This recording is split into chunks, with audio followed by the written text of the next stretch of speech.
तो hi everyone, आज हम स्टार्ट कर लेते हैं अपना यूनिट 3 ऑफ फाइनेंशियल लिटरेसी, जिसमें हमें बेसिकली दो टॉपिक्स कवर करने हैं जो आपका एग्जाम में आने वाले हैं। तो first topic is investment opportunities in financial products and second is insurance planning basically in life and non life including medical insurance की। तो आज हम खत्म कर लेंगे अपना फर्स्ट टॉपिक जो है investment opportunities in financial products. ठीक है, तो चलिए स्टार्ट करते हैं। Best investment opportunities and financial products कौन कौन से हैं जहाँ पे हम अपना पैसा लगा सकते हैं। तो सबसे पहली जगह होती है इक्विटी स्टॉक। इक्विटी स्टॉक के बारे में आपको पता होगा, स्टॉक मार्केट जो होता है। ठीक है, तो इक्विटी स्टॉक में क्या होता है, जो एक कंपनी का जो पार्ट होता है वो हमें मिलता है जब हम उसके शेयर खरीदते हैं। इस कंपनी के शेयर खरीदने के बाद हम कंपनी के ओनर्स बन जाते हैं और कंपनी के जितने भी वोटिंग वगैरह होती है किसी भी चीज़ में, उसमें हमें पार्टिसिपेशन करने का मौका मिलता है। और जब भी कंपनी इन्वेस्ट करती है किसी भी प्रोजेक्ट में, किसी भी प्रोजेक्ट में इन्वेस्ट करती है, तो उसमें जो कंपनी को प्रॉफिट जनरेट होता है वो कंपनी प्रॉफिट हमारे साथ भी शेयर करती है। हमारे साथ मीन्स शेयर होल्डर्स के साथ भी शेयर करती है in the form of dividends. तो और ये हमारा जो इक्विटी स्टॉक है वो किस चीज़ के लिए सुटेबल है, it is suitable for long term plan के लिए सुटेबल है। और सेकेंड इज डिवेंचर्स। डिवेंचर्स क्या होते हैं हमारे? डिवेंचर्स एक लॉन्ग टर्म डेट इंस्ट्रूमेंट होता है जहाँ पे जो इशूअर होता है बॉन्ड का वो प्रॉमिस करता है कि वो डेट को पे कर देगा एक स्टिपुलेटेड टाइम के अंदर। ठीक है, तो along with the agreed rate, मतलब कि अगर मैंने आपसे पैसे लिए 10,000 रुपये और मैं कहता हूँ कि आपको मैं 2 साल बाद 15,000 दे दूंगा, तो ये 5,000 का तो इंटरेस्ट होगा और 10,000 मैं अपना प्रिंसिपल अमाउंट पे कर दूंगा विद इन 2 ईयर्स, जो मेरा स्टिपुलेटेड टाइम था। और third is mutual fund. Mutual fund क्या होता है? म्यूचुअल फंड में हम मनी को पूल करते हैं फ्रॉम बहुत सारे इन्वेस्टर्स से और इन्वेस्ट करते हैं अलग अलग इन्वेस्टमेंट ऑप्शंस में जो अच्छा रिटर्न्स दें, जैसे या तो स्टॉक में इन्वेस्ट कर सकता है, डिवेंचर्स में या एटसेट्रा। ठीक है, और इसमें हमें ज़्यादा इन्वेस्टमेंट भी नहीं चाहिए होती, ना टाइम चाहिए होता, बस पैसा लगाना होता है। इसमें बहुत लेस इन्वेस्टमेंट चाहिए होती है। अगर हम SIP करेंगे म्यूचुअल फंड में तो 500 से भी स्टार्ट हो जाएगा। लमसम में आप 10 to 20,000 से स्टार्ट कर सकते हो।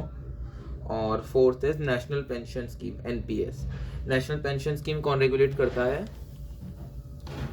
ठीक है, नेशनल पेंशन स्कीम कौन रेगुलेट करता है? नेशनल पेंशन स्कीम जो है वो रेगुलेट करी जाती है pension fund regulatory and development authority के द्वारा, जिसे हम PFRDA भी कहते हैं। और ये हमें मदद करता है एक स्ट्रॉन्ग रिटायरमेंट प्लान बनाने के लिए।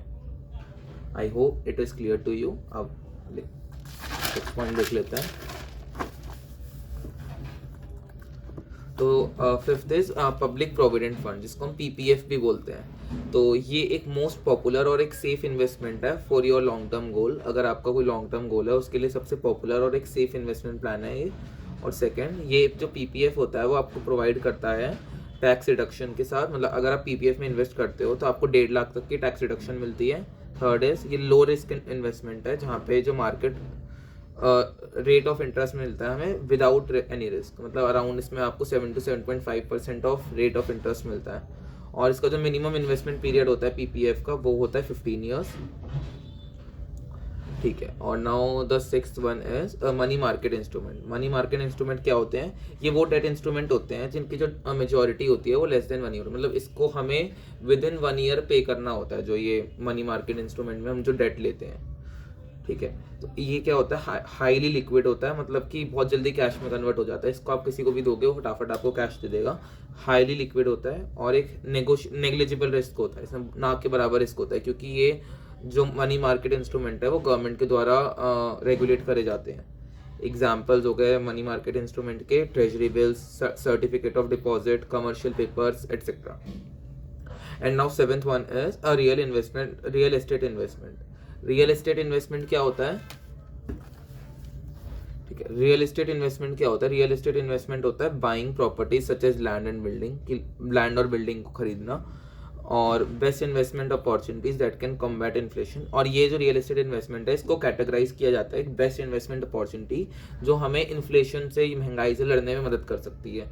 और रियल एस्टेट इन्वेस्टमेंट जो होती है हमें रेगुलर और कैपिटल दोनों गेन्स प्रोवाइड करती है, मतलब ये रेगुलर गेन्स भी देती है और कैपिटल गेन्स भी देती है। Regular gains in the form of rent and capital gains in the form of selling of that particular asset. And now the last one is gold. Gold क्या होता है? गोल्ड एक, तुम्हें पता होगा, गोल्ड में इन्वेस्टमेंट, ये गो टू इन्वेस्टमेंट होती है एक फैमिली लीगेसी को सेफ रखने की। मतलब ये हर फैमिली में हर कोई बंदा इन्वेस्ट करता है गोल्ड के अंदर, पर आजकल राइजिंग कॉस्ट और मेकिंग चार्जेस से जो गोल्ड में इन्वेस्टमेंट हो रही है वो बहुत ज़्यादा कम हो रही है, मतलब बहुत ज़्यादा लेस अट्रैक्टिव हो रही है। तो इसमें यही था, और नेक्स्ट टॉपिक हम जल्दी कवर कर देंगे और हमारा यूनिट 3 ख़त्म हो जाएगा। चलो, थैंक यू एवरीवन।